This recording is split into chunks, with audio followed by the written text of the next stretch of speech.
एक नगर में एक राजा रहता था। राजा को बेटा नहीं हो रहा था। एक बार महल में एक तांत्रिक आया। राजा ने अपनी परेशानी तांत्रिक को बताई। मैं जानता हूँ कि तुम्हें संतान नहीं हो रही है।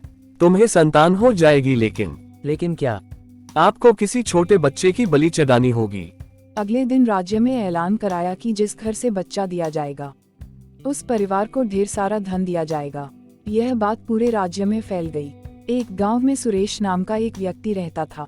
सुरेश बहुत लालची था। सुरेश के 7 पुत्र थे। सुरेश ने अपनी पत्नी से कहा, राज्य में यह घोषणा हुई है कि जो भी अपना बच्चा राजा को देगा, राजा उसे बहुत सारा धन देगा। हमारे 7 बच्चे हैं, उनमें से सबसे छोटा वाले बच्चे को हम राजा को दे देंगे।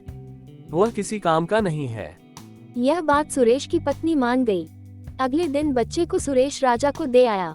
बलि चढ़ाने की पूरी तैयारी हुई। राजा ने बच्चे से पूछा, तुम्हारी कोई आखिरी ख्वाहिश? मुझे बस मिट्टी का ढेर लाकर दे दो।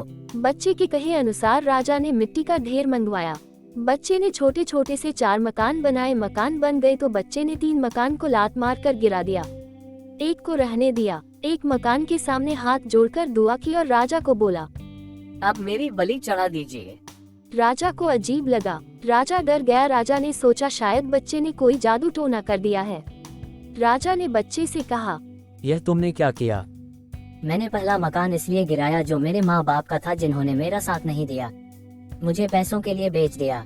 दूसरा मकान रिश्तेदारों का था, उन्होंने मेरे माँ बाप को नहीं समझाया।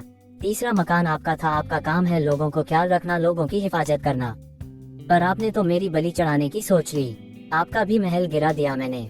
और चौथा मकान मेरे भगवान का है, जिसके सामने मैंने हाथ जोड़कर कह दिया कि अब सब तू संभाल लेना। राजा को बहुत दुख हुआ। राजा नम आंखों के साथ बच्चे को गोद में उठा लिया और अपना बच्चा घोषित कर दिया।